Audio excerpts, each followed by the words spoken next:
clap yet. Yeah, I am getting married. I'm getting married in 36 days, 2 hours, and 44 minutes. But who's counting?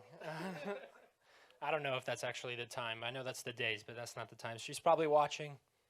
Hello. It's a privilege to be here with you guys. It's a privilege to speak in front of you. The last time I spoke at the youth service, man, it's probably been 8 years. 8 years. This is when Tim was still the youth pastor. And I remember one week he was gone. You know, he left. He had to go somewhere on vacation, and he trusted the older people to run the service. And we decided instead of, sitting here, we grabbed all the chairs and we formed a circle right here on the stage, And we had like 3 or 4 people speak. I think it was like Max, Shakula, and it was me, And I don't even remember what we were talking about. I was probably like, your relationship with the Lord has to be like Legos, something ridiculous. We were having so much fun back then. We were so young, and our relationship with God and our relationship with each other was just so innocent. We were just seeking Him. We probably weren't doing it correctly. We probably sinned in some way by sitting on the stage and talking about Legos, but we were doing it out of a heart of seeking Him. And when you get a little bit older, you kind of miss that a little bit of that innocence, that raw emotion. Your thoughts get in the way. You start thinking and knowing things. And I miss being back and being that young and being able to do that kind of stuff. Like I heard Mark, he came up on the stage. Oh, he's behind the camera now. That's usually me. You can tell the fire in him that he came back with from the Bible school that he went to. And you just love to see that. It's a good thing to come here to youth to transition or open or anything. That being said, have some patience with me, have some mercy, or anyone else that's speaking for the first time. It's hard to write a sermon that's engaging and useful for you. So before we start, can you stand and pray with me? God, I thank you for this day and everything in it. Thank you we're able to come to this building, Lord, and we're able to worship your name. We're able to glorify you, Lord. Please bless the rest of the sermon that I'm going to give, Lord. Please bless the worship that we had, everyone that is serving today, Lord, everyone behind the sound booth, whoever did presentation and sound, the camera people, Lord, everyone that was worshiping today. Let everyone's hearts be touched. Let everyone be able to grow in their relationship in you. And we thank you for all the things you do in our lives, all the things that we see that you do, and all the things that we don't see you do in our life. We give you the glory, and amen. Amen. You can take your seats. So today I'm going to be covering 2 very well-known stories of the Bible. The first one's very old, and the one's a little bit newer, but every story in the Bible is kind of old. But the first one's going to be about Cain and Abel. The title of my sermon is Saving Cain, so you knew he was going to be coming up. And that story is dated to be about 6,000 years old. And I can tell you that number, 6,000. It doesn't really mean anything. I could say 10,000. I could say 100,000. It doesn't really mean anything. I know a lot of you here are younger. Some of you were born after YouTube. Believe it or not, some people here were born before the internet. I think I missed it by a year. So when you really start thinking about that passage of time, you can get really lost in it. For example, the first film camera was made in 1890, so about 130 years ago. Electricity, the thing that's running through this building, the thing that's running through your phone, was not really used until about the 1700s with Benjamin Franklin. And then the printing press, the thing that's able to print more books instead of having to write it, which gives us the ability to read the word like this. Not everyone had access to the word back then, and even if they did, they probably wouldn't be able to read it. That's why Jesus spoke in parables. He was a preacher, not a writer. And even that was 1436. That's still 14 centuries away from Jesus. And Jesus is 2,000 years away from that. So two Jesuses, Jesus is away from Cain and Abel. A ridiculous amount of time. How can something so old, centuries have gone by, civilizations have fallen, risen again and fallen again. Billions of people have died. What could something like this, an old story like this, relate to us today living in the 21st century in America? Well, let's read it. You can open up your Bibles to Genesis 4. It's only 16 verses, and I'll read it for you. Now, Adam knew Eve, his wife. And she conceived and bore Cain, saying, I have gotten a man with the help of the Lord. And again she bore his brother Abel. Now Abel was a keeper of sheep, and Cain a worker of the ground. In the course of time, Cain brought the Lord an offering of the fruit of the ground.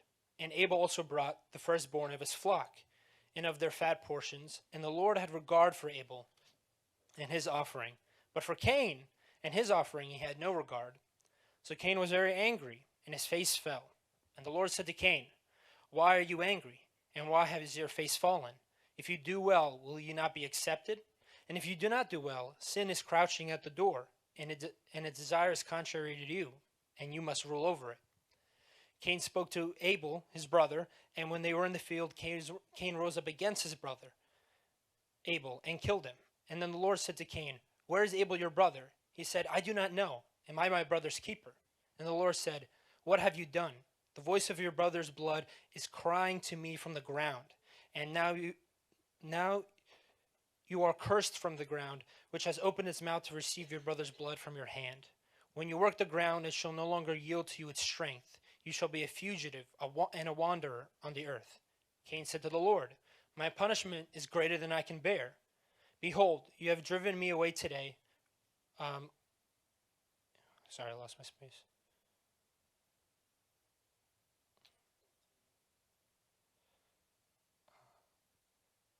I lost it. Then the Lord said to him, "Not so. If anyone kills Cain, vengeance shall be taken upon him sevenfold." And the Lord put a mark on Cain, lest anyone who found him should attack him. So that was 15 verses, a very short story, but it's very condensed. That's something I really love about the Old Testament stories, is that there's no fat to them. There's nothing that's meaningless. There's nothing that's pointless. These stories have been told so much and so often that, there's nothing that is needlessly said. Sometimes you hear a story from your friend. They're trying to tell you about something that happened at work, and they're bringing up their dream from last night, and something that their parents said last week, and it's like, get to the point. And the Bible, it gets to the point very quickly, and it's just really, it's condensed wisdom. It's so well at putting so much meaning in a very short time. So much that two people can read the same story and get two very good messages out of it. One person can take it one way, and another person can take it another way. Obviously, that doesn't work infinitely. If you read the story and you get the idea that murder is okay, I think you're reading it incorrectly. But, for example, something that I noticed from the story that not a lot of preachers talk about is that Cain and Abel are very archetypal in their character. Their actions are very common in human psychology. They're fighting brothers. If you read anything from the Bible, brothers fighting is a very common story. It's a very common story in history. It might be a common story in your life. It might not be with your brother, but it might be with one of your siblings. The older sibling complains that the younger sibling, the parents give them less rules. And then the younger sibling complains, "Well, parents paid for your college," So even today we see that little clash, And I mean, for them it's a lot more serious because inheritance usually only went to one son. Because imagine you had 8 sons and you divvied up your land between the 8 of them evenly, and they all had 8 sons. Sooner or later, everyone's going to be standing on a little block of land, and we're all going to starve to death. Luckily, today, we don't live in that kind of scarcity. So the fighting is not as serious. But let's get to the meat of the matter. Here in verses 4 and 5, we see God took favor in Abel's sacrifice and took no favor to Cain's. But he doesn't specify why. We assume it's because Abel's sacrifice is better, and the verses do hint at that. But it doesn't specifically say that Cain's sacrifice was poorly done or anything like that. It just says he didn't take favor on it. And the reason why I like that is because, sometimes we're going through our lives, we're working, we're going to school, we're keeping up with our friends, we're doing, enough. And then we look over to our neighbor, we look to the left or the right, and from our point of view, that person's doing just as much as us, maybe even less in our mind, but they seem to be doing so much more. They're so much more successful. They have more money. They have that car. They have that position, and, and we have this expectation in our own lives that, we should deserve those kind of things, and we might not be doing anything particularly wrong. A little story I remember, when I was growing up, through elementary school, middle school, and high school, I was really good at math. In elementary school, we did those 50 equations really quick, and then you had to flip the page. I was always number one. It was me and these two other guys. We were racing each other. And that kept all the way up until high school. I was, geometry, algebra, really easy for me until I took physics. Oh man, I struggled with physics. That's, if you don't know, physics is where they take the numbers out of math and they put letters.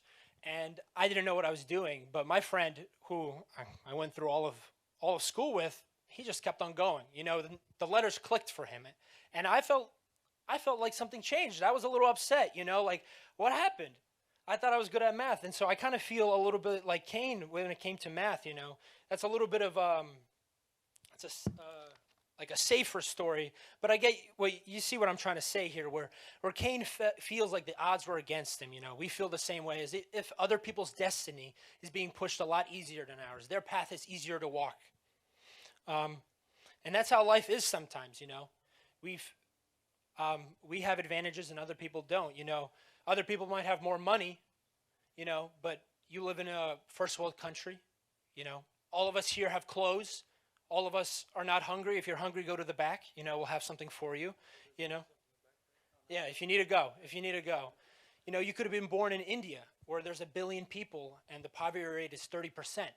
And I'm not talking about small apartment, eating ramen noodles poverty. I'm talking about living in the dirt, not knowing what you're going to be eating for the next week, And, I'm not saying that we don't have problems. Everyone has problems, That's the crazy thing about life. You hear people say, oh, I just want to be happy. I don't want to have any problems. And I hate to break it to you, everyone has problems. The most richest people in the world, the most successful people in the world, they have problems. Their problems are just better than yours. You want problems that won't kill you. You want problems that won't destroy you if you fail to attend to them, And I think that's where Cable was in this story.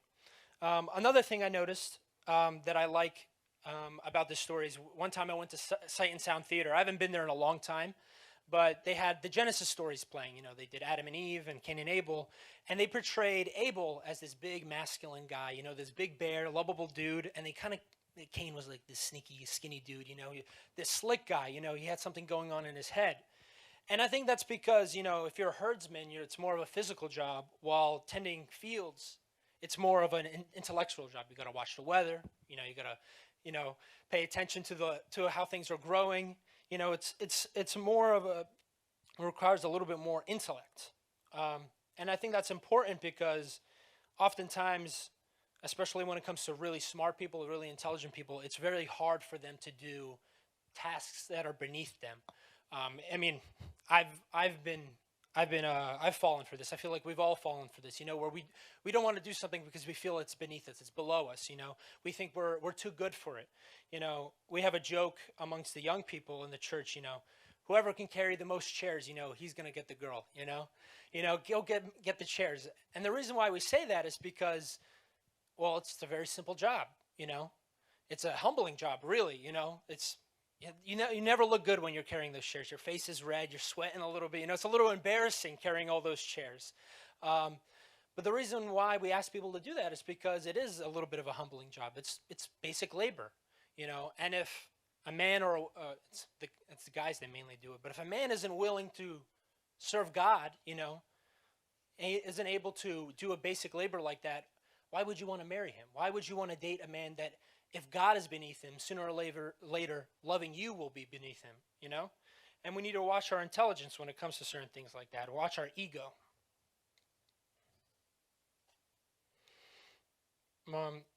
And so, like I said, Cain might have been born smarter than Abel. I can't prove that. But I don't think Cain was born more evil than Abel. But he had expectations, whether from his intelligence or something else. He thought he was deserving of God's blessing, and he had unchecked pride in his actions. Pride is one of the biggest killers in our walk with God, and one of the biggest obstacles in being a good person, to being an example to the world of how we can be the light on the hill. I'm reading this one book, and it's a fictional book, but it covers the story of the fall of the devil from heaven and Adam and Eve. And one of my favorite lines from it is, after the devil falls into hell and he's with his demons, and they're all suffering in the fire, he says this. He goes, "I'd rather rule in hell than serve in heaven. And that's such a powerful line because it has so much pride in it. He'd rather suffer eternally than to bend to God's knee and live even a glimpse of goodness, you know. That's because he has resentment, you know, and that's the same place Cain is at. You know, you see here, he lowers his head when he finds out that Abel has his favoring and he doesn't. And God warns him. He says, hey, bro, pay attention. Sin is at your door. His resentment is building, you know. Oftentimes, resentment can be placed in our minds as justice. You know, that person doesn't deserve that. I deserve that. It's a slow creeping sin, something that we don't really realize. It creeps up on us. It slowly, at first it begins, I wish I had that car. And then it begins, you know, I don't think he deserves that car, you know. And it becomes you actively working for the misfortune of others. And resentment is something that is not something that happens once. It can literally penetrate your whole life. You can live in resentment for years, decades even. I remember working at Roman Delight with Ben. You know, it's an Italian restaurant. You know, Ben was the host up in the front with all the customers, and I was in the back. I was the delivery driver. And so I interacted a lot more with the pizza guys. And there was this one guy named Al, and he picked on me so much. You know, I was like a 16-year-old kid. I just got my license, and he made fun of me so much, you know, like he knew I was a Christian, you know, he would pick at it. And, you know, and then he got fired one day. I won't get into that because it's a whole can of worms. It wasn't a fun way he got fired. But one day after he was gone, like a week later, I was sitting, you know, at the table and I was just eating my pizza on break and I was just so anxious. I was sitting there and I was I don't feel anxiety very often, but I was sitting there and I was scared. I was genuinely scared. I felt like something wrong was about to happen. And I started thinking, and I realized it's because I was next to a guy that hated life. You know, Al would threaten me. He would threaten to pour boiling water on me because I walked too close to him. You know, I didn't even touch him. You know, I just brushed by him, and he threatened to pour water on me. And the threats kept on getting worse and worse. And I was so young, I didn't even realize what was going on. You know, and I think that's because he used to complain a lot about life, and he would complain that you know, God's not real. You're just gonna die.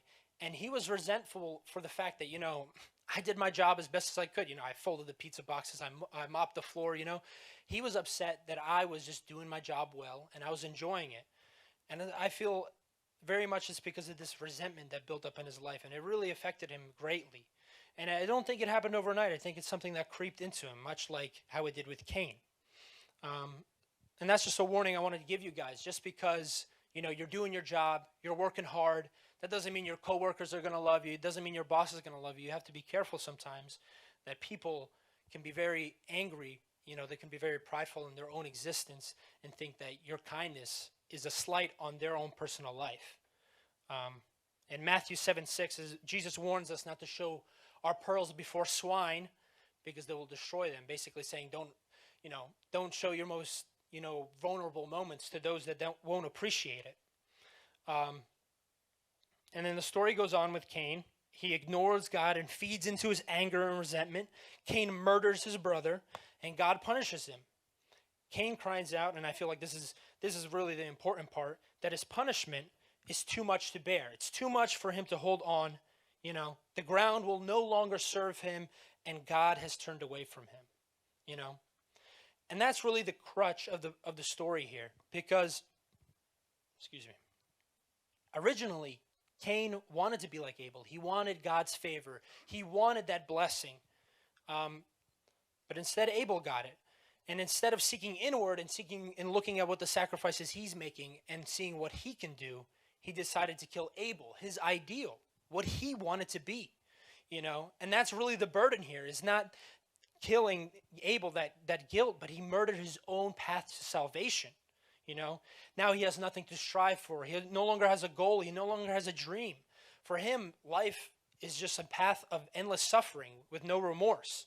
And that's really the burden that we put on ourselves when we let resentment grow in our lives. If you let your anger consume you and who you are, you will have nowhere to go but to reside in your own personal hell. And a lot of people choose this path. If you read a lot of the journals or memoirs of some of the most evil people to ever exist, This is how they talk about life. And this is why they target the innocent. That's why they target children. That's why they target schools. Because those people, they're innocent. They're blameless. They haven't had a chance to be corrupted yet. And they see that happiness. They see that joy, not in their own lives. So that's who they target. I'm not saying if you're angry or resentful, you're going to do something to, children or anything like that. But it is the danger of letting something like Cain's way of living infect into your life. It slowly turns you into a hateful person. The scary thing about the story is that's where it ends. Cain has his punishment. It's a warning that our unchecked resentment will lead everyone to self-destruction, a world of evil with no hope, with no obvious answer. It literally leads into Noah's age. We kill our own ideals and we choose to rule in our own suffering instead of turning to God and doing the right thing. It's a horrible ending until Jesus. Everything always leads back to Jesus. And this brings me to my second story. What's my time? Okay. I guess we could read it. It's a little bit longer. It's like 32 verses. But can you turn to Luke chapter 15, verse 11? Do you have a water?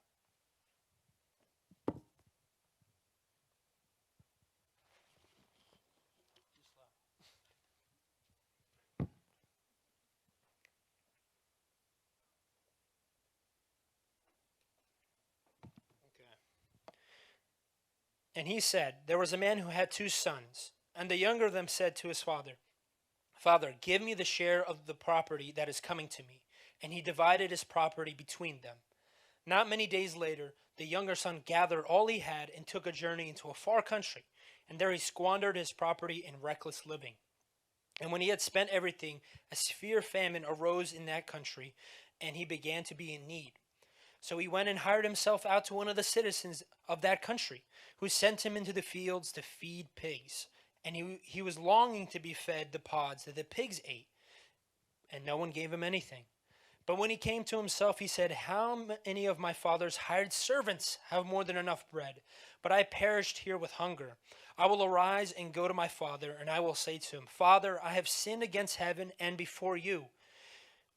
And he arose and came to his father. And while he was still a long way off, his father saw him and felt compassion, and ran and embraced him and kissed him. And the son said to him, Father, I have sinned against heaven and before you. I am no longer worthy to be called your son. But the father said to his servants, Bring quickly the best robe, and put it on him, and put a ring on his hand and shoes on his feet, and bring the fattened calf and kill it, and let us eat and celebrate. For this is my son, was dead, and is alive again. He was lost and is found. And they began to celebrate. Now his older son was in the field, and he came and drew near to the house. He heard the music and dancing. And he called one of the servants and asked, what these things meant? And he said to them, Your brother has come. Your father has killed the fattened calf, because he has received him back safe and sound. But he was angry and refused to go in. His father came out and entreated him. But he answered his father, Look, these many years I have served you and never disobeyed your command. Yet you never gave me a young goat that I might celebrate with my friends. But when this son of yours came, who devoured your property with prostitutes, you killed the fattened calf for him. And he said to him, Son, you are always with me, and all that is mine is yours. It was fitting to celebrate and to be glad, for this is your brother, was dead and is alive, was lost and found. Now this is one of my favorite stories in Luke. This is honestly such a powerful story, mainly because growing up I didn't get it right away, because I never felt like the prodigal son. I always felt like the son who stayed. I never ran away and spent half my parents' money on whatever the prodigal son was doing. But I feel like this is the answer to Cain's problem in the Old Testament. This is how we save Cain here. Right away you see the parallels. There's 2 brothers. They're feuding. There's a father. And at the end, we have a judgment.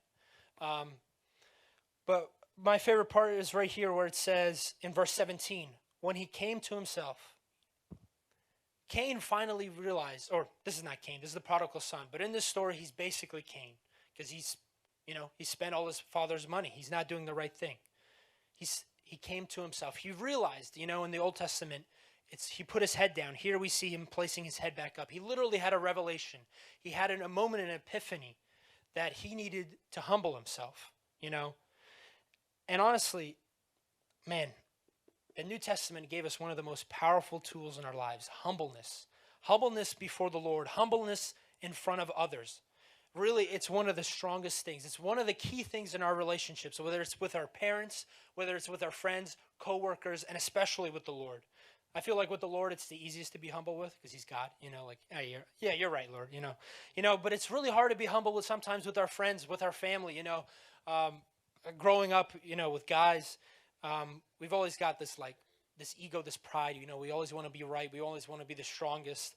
And I remember multiple times, you know, sometimes my friends kind of, you know, they screwed me over with money, they screwed me over with time, you know, or they just hurt my feelings. And all I really wanted for them to say was, you know, I'm sorry, you know, I'm sorry, I didn't mean to hurt you. Sorry, here's the $20 or whatever it was, you know.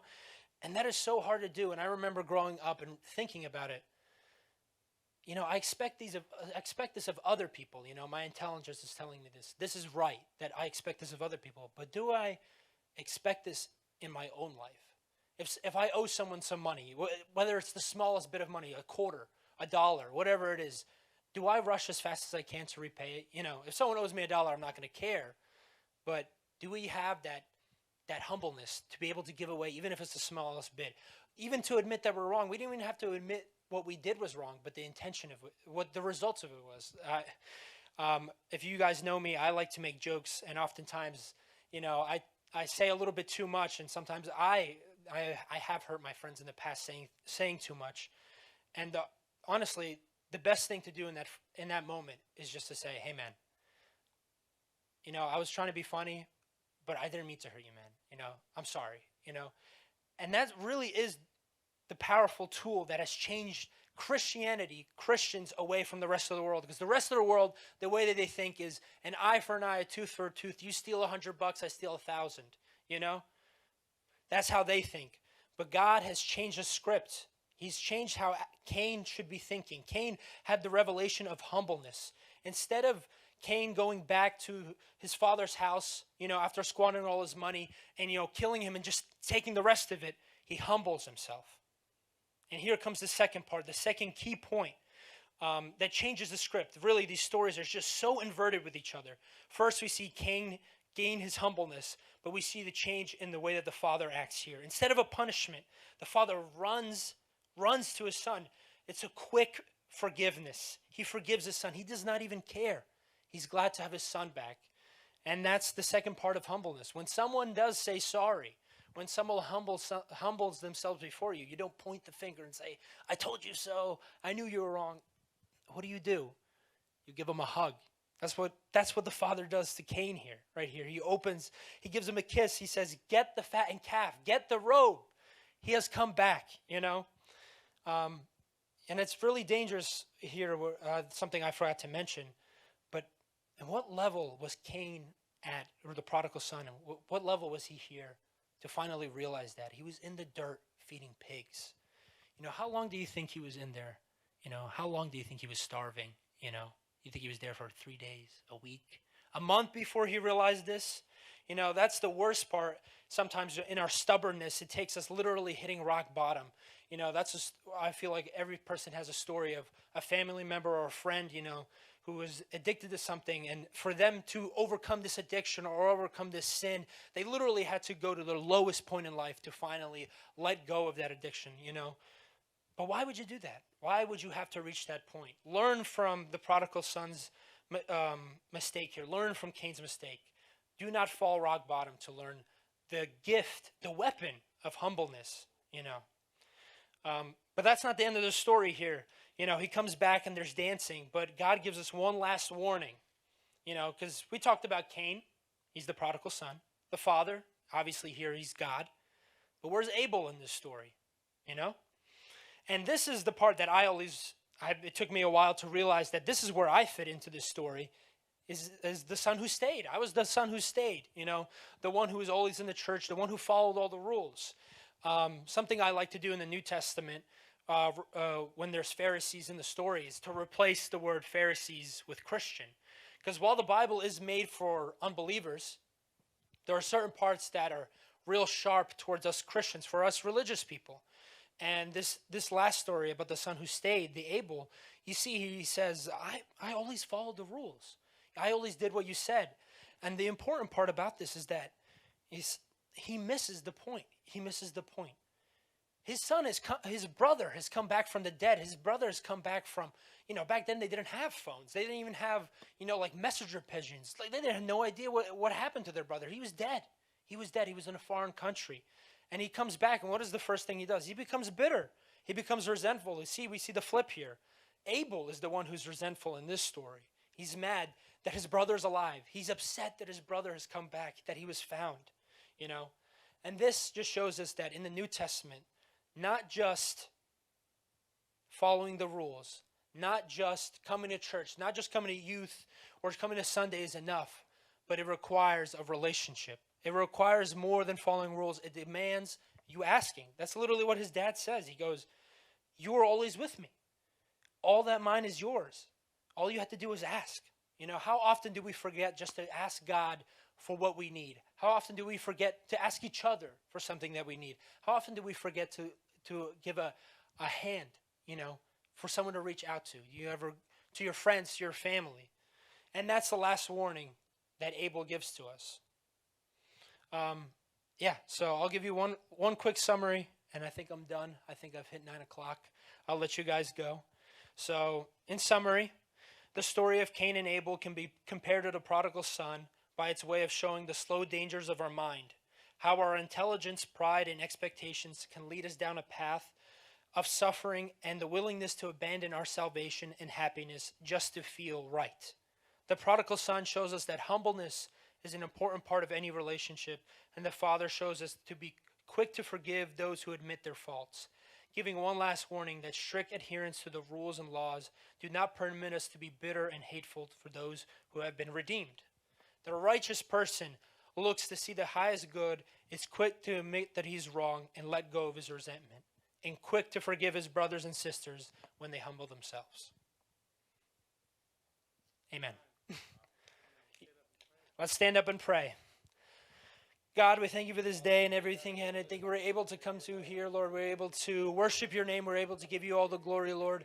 Let us always remember everything you do in our lives. Let us always let go of our pride, let go of our expectations, and let us just open our arms to you. Let us have that humbleness before your throne, before your altar, and let us be quick to forgive each other. Let us be brothers and sisters in Christ. Let us take your example in our lives, Lord. Let us always be seeking the highest good, to not just think about ourselves, but to think about the people around us, to be humble and to be quick to forgive.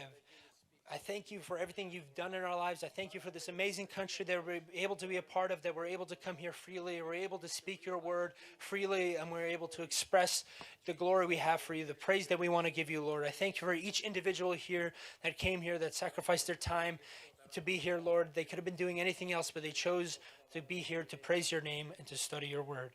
I thank you for all that you do, and please bless us as we have fellowship in the back and our drives home.